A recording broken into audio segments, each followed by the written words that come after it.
al menos desequilibrados, confundidos. ¿Vieron cuando sentimos que perdemos el eje en la vida porque algo nos golpeó? Yo recuerdo esos momentos en mi vida, ante el fallecimiento de mi madre, ante la noticia de un cáncer en un ser querido. La ansiedad lo invade todo. A algunos el estómago se nos cierra. Yo soy de esa contextura física. Cuando tengo una crisis, el estómago se me cierra. Otros dicen, a mí me pasa lo contrario, se me abre.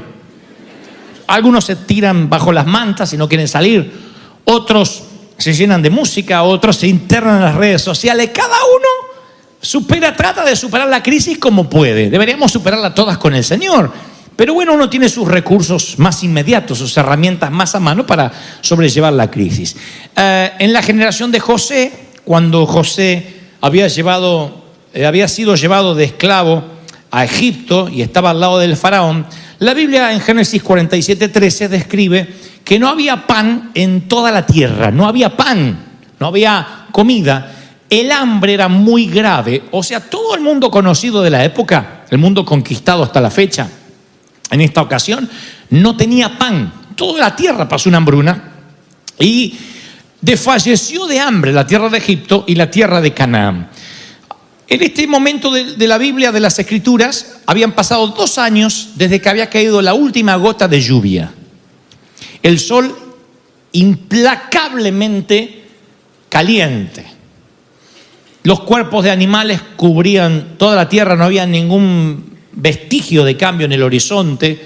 La tierra era un cuenco de polvo. Era simplemente desierto, hambruna, ausencia de lluvia. Significa cero agricultura.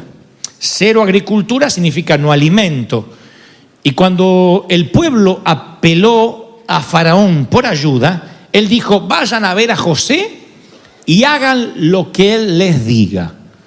Así que quien era el comandante en jefe de las Fuerzas Armadas de aquel entonces, le tira la papa caliente, como decimos en algunos sitios, a José.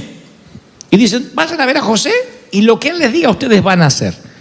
No traspasó la responsabilidad a su ministro de Economía, a su gabinete, a sus senadores.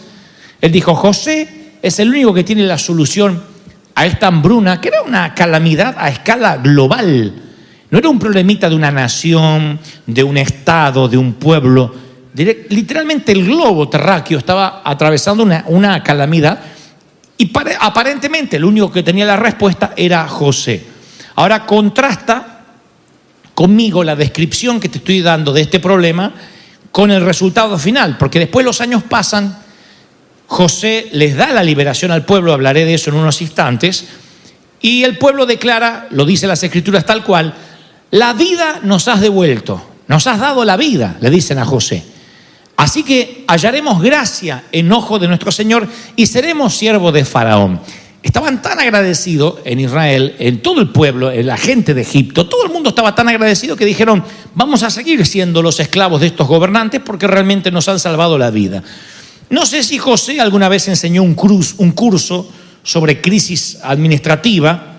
Si lo hizo alguna vez, seguramente habrá incluido estas palabras que le dijo a sus hermanos. Para preservación de la vida, me envió Dios aquí.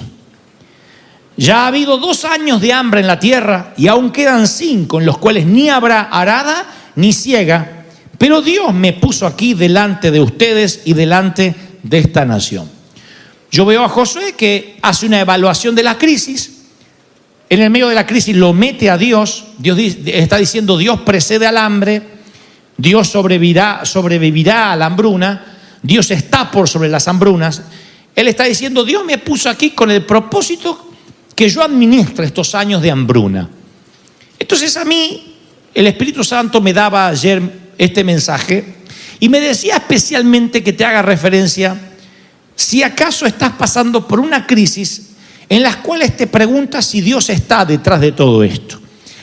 Leí la historia de un muchacho de 14 años a quien le detectaron un tumor en el brazo y el descubrimiento hizo que tuviera que ser sometido varios meses a una extenuante oración del resto de la congregación y por supuesto en su caso quimioterapia.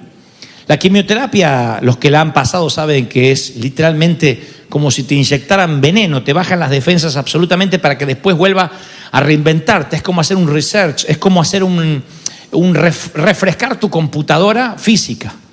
Entonces, quien debe pasar por la quimioterapia, si bien es la única y última esperanza para muchos, es grave, es doloroso, es extenuante. La cosa es que el muchacho se recuperó. La clínica de cáncer es un recuerdo distante para él y sus padres, pero el descubrimiento del tumor fue la parte que a mí más me llamó la atención. De hecho, la encontré fascinante. Él estaba jugando con sus primos al fútbol. Uno de sus primos quiere pegarle a la pelota, le erra y le pega en el estómago a este muchacho, y él queda torcido del dolor. Claro, fue un accidente, y él queda retorcido con el golpe en el estómago, y ese dolor en el estómago fue tan intenso que lo llevan al hospital, a emergencias. Es así cuando le hacen placas, le hacen los exámenes y descubren que simplemente fue un golpe, que no hay daños internos en el estómago, pero de casualidad descubren el tumor en el antebrazo a tiempo, de modo que se lo pueden primero empezar a achicar con quimio y después extirparlo definitivamente. Y el padre, siempre que agradece, dice: gracias a Dios por el muchacho que le pegó una patada en el estómago a mi hijo. ¿Quién agradece por patadas en el estómago? Nadie. ¿Quién dice gracias a aquel que le erró la pelota y le pegó una patada? Nadie. Dios siempre se las arregla para llamarnos la atención de un modo tal que de otra forma no nos daríamos cuenta que estábamos en crisis. Dios llama la atención, de la forma que sea. Tal vez no le llames una patada en el estómago, pero puedes llamarlo una crisis financiera fuerte, una baja en tus entradas económicas. Dios tiene muchas formas de llamar nuestra atención. Ahora, vamos al punto que nos compete, porque esto es lo que Dios me dijo que te diga. José ve la crisis, entiende que él está en medio de una crisis. ¿Cómo la enfrenta? Con un plan. Hizo acopio de grano durante los años buenos y lo distribuye en los años malos. Todo el mundo conoce la historia casi desde la escuela dominical. Cuando la gente viene en busca de alimento, les da alimento a cambio de dinero, de ganado, de propiedades, y Egipto se hace más rico que nunca. Después que José estabiliza la economía, le da a la gente, al pueblo, una lección de administración de dinero. Le dice: den un quinto al faraón y lo demás úsenlo para sembrar y para comida. Génesis 47, 24. O sea que si José tuviera que tener una tarjeta de negocios en su escritorio que dijera a qué se dedica todo el plan, podría reducirse a esto: acumular durante 7 años, distribuir durante los próximos 7 y administrar bien. Eso es lo que hace José. Sencillo. Acumular 7 años, administrar otros 7 bien, o sea, distribuirlo y administrar cuidadosamente. ¿Hay algo más sencillo que eso? No. ¿Hay algo más aburrido que eso? Sí.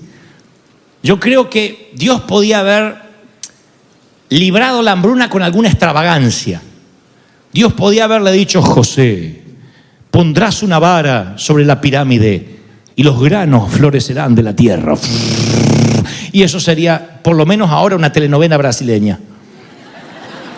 José y los granos de Egipto. Y caen los granos. Una historia épica como Moisés hubiese estado bien al estilo Dios. ¿Qué tal algo como: José, he aquí te daré una serpiente que se convierte en vara y una vara que se convierte en serpiente, y cuando toques las aguas del Nilo, he aquí la comida brotará por... Eso estaría bien para engalanar nuestras escrituras. ¿Qué hace Dios? Presten atención. Resuelve una calamidad con una simple administración, con un simple plan. Y nosotros creemos que milagros y espiritualidad van conectados con dramatismo, siempre. Nosotros creemos que lo milagroso o lo que Dios está incluido tiene que tener el factor abracadabra, mágico. Si Dios usa los medios naturales para bendecirnos, no creemos que sea tan de Dios. Si el dinero brota del inodoro, es de Dios. si el banco me otorga el préstamo contra todos los pronósticos, porque no tengo historia crediticia, porque tengo mal crédito, eso no es de Dios, eso es que tuve favor para con los del banco. Como que Dios no pudiera utilizar su creación. De esto hablé hace unas semanas, que aún las plagas de Egipto tienen su explicación lógica. Dios usa su creación, lo que Él ha hecho, para bendecirte. Ahora, hay un caos global en el mundo, hambruna. ¿Por qué Dios no lo resuelve con algo dramático, con un milagro? ¿Dios no lo puede hacer? Claro que lo puede hacer. ¿Qué hace Dios? Lo resuelve con un José que es un administrador. Pablo resucita muertos. Pedro sana enfermos con la sombra. Pero por cada Pablo y por cada Pedro hay docenas de Josés, que son hombres y mujeres bendecidos con habilidades administrativas, manos dispuestas para salvar personas a través de Dios. José nunca resucitó muertos, pero evitó que la gente muriera. ¿No es eso también un milagro? José hizo un plan y se atuvo a él, y por ese plan la nación sobrevivió. ¿Cómo alcanzó la victoria? ¿Cómo el triunfo? Con un plan tranquilo, un plan metódico, un plan en lo que no se apartó. Este es el punto al que quería llegar. Dios nos llama la atención con un golpe al estómago, correcto. Viene la hambruna. ¿Cómo salimos de esa hambruna? Llama a la crisis financiera, crisis familiar. ¿Cómo salimos de ahí? He aquí el punto. Necesitas un plan. No esperes el abracadabra, porque no existe. No esperes. ¡Oh! Tu suegra desapareció de la faz del planeta. No.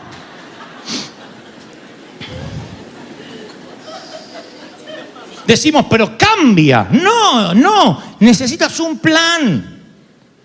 Si no mueves las cosas no van a ocurrir. Necesitas tomar decisiones. Veo a un José incluido en el canon bíblico y el tipo no resucitó un muerto nunca. Y es considerado un héroe de la fe. ¿Qué es José? Un contador, un administrador. Entonces Dios necesita una docena de José por cada Pablo y Pedro que están predicando. Necesita administradores. Y yo me atrevo a pensar que en la vida hay docenas y docenas y docenas de gente que lo único que necesita es un plan para salir de la crisis.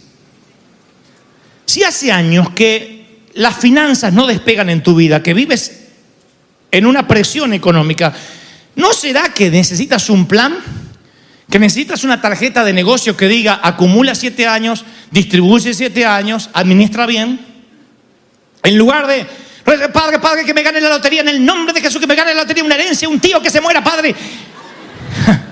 ¿No será que necesitas un plan?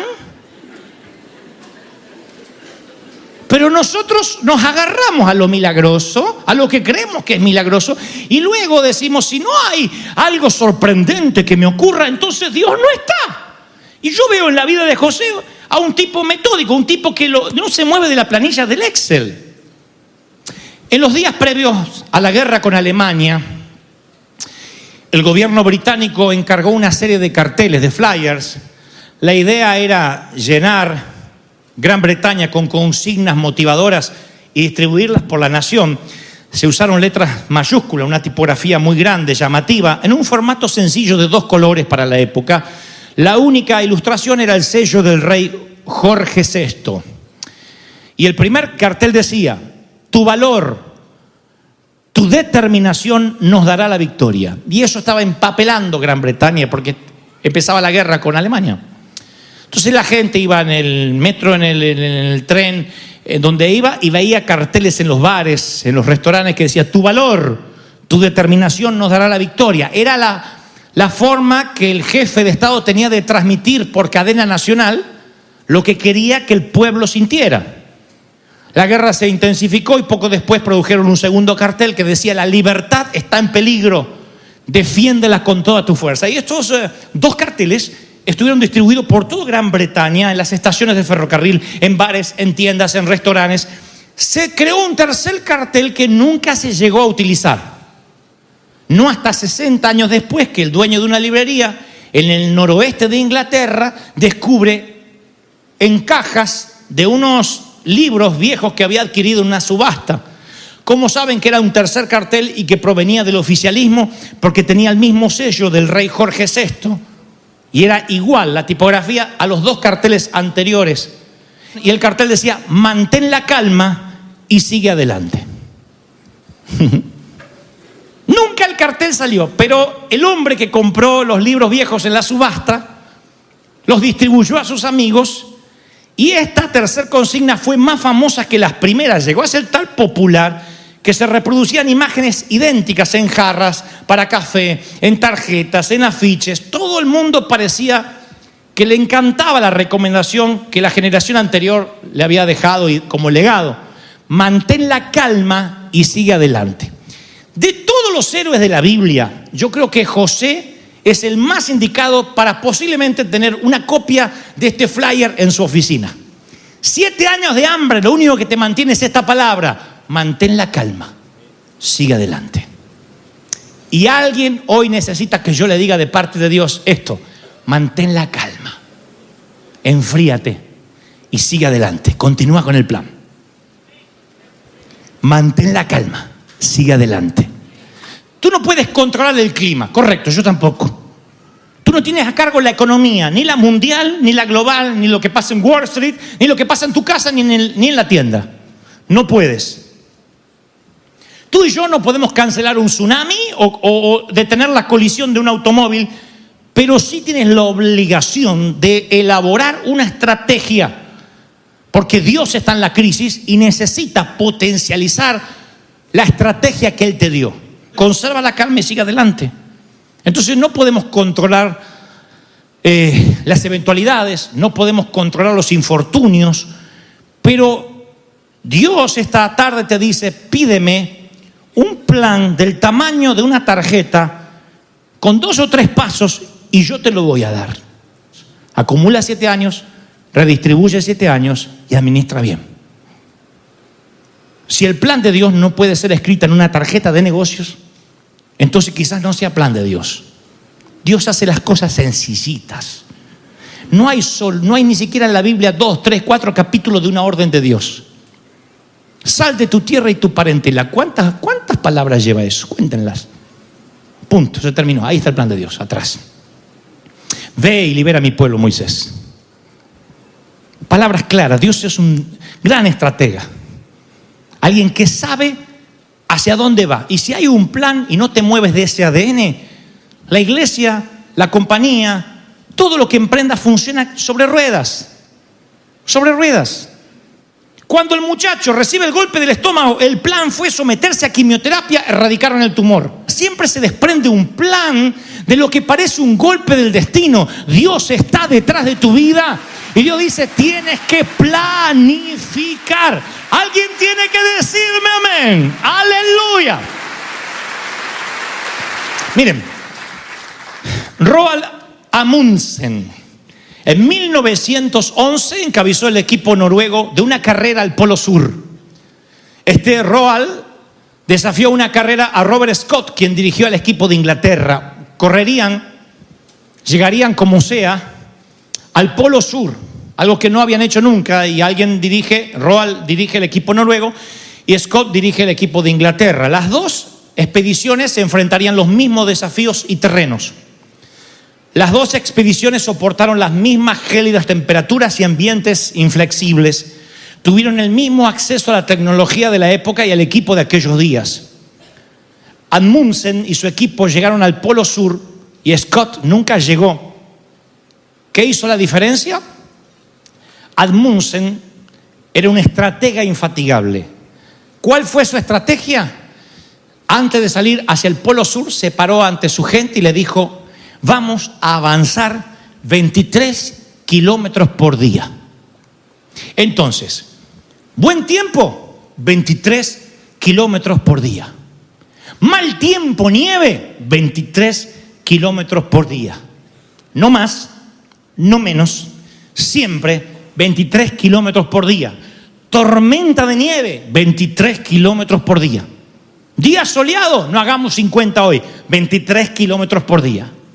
Scott, en cambio, era irregular. Con buen tiempo, hacía caminar a su gente hasta que los extenuaba, quedaban agotados y muchos quedaban en el camino. Con mal tiempo se detenían y ese día no salían. Los dos hombres tenían filosofías diferentes y en consecuencia alcanzaron resultados diferentes. Asmussen llegó al Polo Sur. Scott no solo perdió la carrera, sino que también perdió la vida y la vida de quienes lo acompañaban. ¿Cuál fue la diferencia? No tener un plan. Entonces, yo sé lo que estás pasando. O creo saberlo, porque me lo dicen tus ojos. Esta es la palabra, 23 kilómetros por día. Mantén la calma y sigue adelante. No mucho, no poco, 23 kilómetros por día. De ahí entendemos cuando la Biblia dice un día a la vez. Y un día a la vez significa basta el día con su afán. Eso significa ausencia de planes, porque algunos han creído que eso es el hipismo. Eso es hacerse hippie. No, basta el día con su afán, amor y paz, deja. ¿Vas a trabajar, viejo? No, si hoy tenemos comida. Mañana veremos. Quizás mañana no vendrá. Hay unos cuantos que el piojo más grande se lo comió. Basta el día con su afán no significa ausencia de planes. Significa ser una estratega. ¿Habrá venido gente a José diciendo nos estamos muriendo de hambre? Sí, regrese el mes que viene y tendrá las provisiones de los años que acumulamos. La provisión, lo que necesita hoy, maná diario. ¿Por qué no se podía acumular? Porque Dios tiene un modus operandi. Yo soy fiel. ¿Quieres fidelidad? No te desapegues de mí. Yo estaré todos los días contigo hasta el fin del mundo, pero no me pidas ahorrar para tener independencia. Tú vas a depender de mí todos los días. ¡Aleluya! Y como esto es el reino del revés, como el reino de Dios es una paradoja, si quieres ingresar al reino de los cielos, tienes que ser como un niño. Le dijo a Nicodemo, tienes que nacer otra vez. ¿Qué significa eso? Que cuando un niño crece, cada vez se hace más independiente. Va a la universidad, vive solo, se casa y se hace independiente de los padres. En el reino del Señor llegas completamente independiente de Dios. Llegas adulto. Y a medida que más te acercas a Dios, más dependiente te haces. Hasta que llega un día en que dice, Señor, este año es tuyo. Y tú dices, wow, ¿cómo estoy madurando? Pero llega el mes en que dice, Señor, todo lo que me pasa en el mes es tuyo. Hasta que llega el día en que dice, Señor, no sé lo que va a pasar hoy. No sé lo que va a pasar mañana lunes. Yo me atengo al plan, mantengo la calma y sigo adelante. 23 kilómetros por día. Hasta llegar al polo. La soberanía de Dios no ignora nuestra responsabilidad. Al contrario, la potencia. Y cuando confiamos en Dios, podemos pensar más claramente. Nehemías dijo, oramos a nuestro Dios y pusimos guardia contra los enemigos de día y de noche. ¿Por qué se me ocurre pensar que hoy en día la iglesia diría, oramos a Dios que mate a nuestros enemigos? Nehemías dice, oramos y pusimos, confiamos y actuamos. Mi querido, confía en Dios en todo lo que no puedas hacer, pero obedece en todo lo que sí puedes hacer. No deje que la crisis te paralice, conserva la calma, pero por Dios, sigue adelante. Sigue adelante. Miren, no hay nada mejor que subyugue más a la gente que la seguridad de un líder. Diciendo, tal vez no me guste hacia dónde va, pero sabe dónde va. Si no sabes dónde vas, entonces eres un sabio en tu propia opinión. ¿Crees que, mire, si tú no sabes dónde va, cualquier camino te queda bien. Y no sabes cuándo llegaste. Le pregunto a los solteros, siempre les pego a los solteros. ¿Tú sabes dónde vas? ¿Qué quieres para ti? Porque si no sabes lo que quieres, cualquier cosa te va a venir bien. ¿Se entendió la metáfora, hijos? ¿Tú sabes lo que quieres para tu vida? Es peor. Si no sabes dónde vas, ¿cuándo sabes cuándo llegaste? Nunca sabes cuándo llegaste. Por eso vives lleno de ansiedad, porque no tienes un proyecto de vida, porque no sabes dónde vas. Necesitas un plan, necesitas una estrategia, necesitas algo que puedas escribir en 2 o 3 frases en una tarjeta de negocios. Cuando hay gente, voy a terminar con esto, que a mí me manda correos electrónicos interminables y no llega a ninguna parte, lo más probable es que Dios no esté en esta historia. Cuando Dios está en una vida, por lo general te lo resume en 2, 3 frases. Se para ante el faraón, se para y le dice: ve y libera a mi pueblo, dice Dios. Es sencillo, son 3, 4 palabras. Necesitas un plan de Dios. ¿Cuántos dicen amén? ¿Cuántos reciben esta palabra? Dígame amén. Y esta palabra que Dios me dice que te transmita hoy va para los Josés, los que nunca resucitaron muertos, pero sienten que están haciendo lo que mal llamamos un trabajo secular. Tú no haces un trabajo secular. Dios borró la frontera de lo secular y lo sagrado hace mucho. Dios está en tu escritorio, Dios está en tu barca. Por eso dijo a Pedro: ven, déjame subir a tu barca, y después le genera una pesca milagrosa. Si la barca hubiese sido un trabajo secular, si pescar peces hubiese sido un trabajo secular, Dios no hubiese llenado su red. Cuando Dios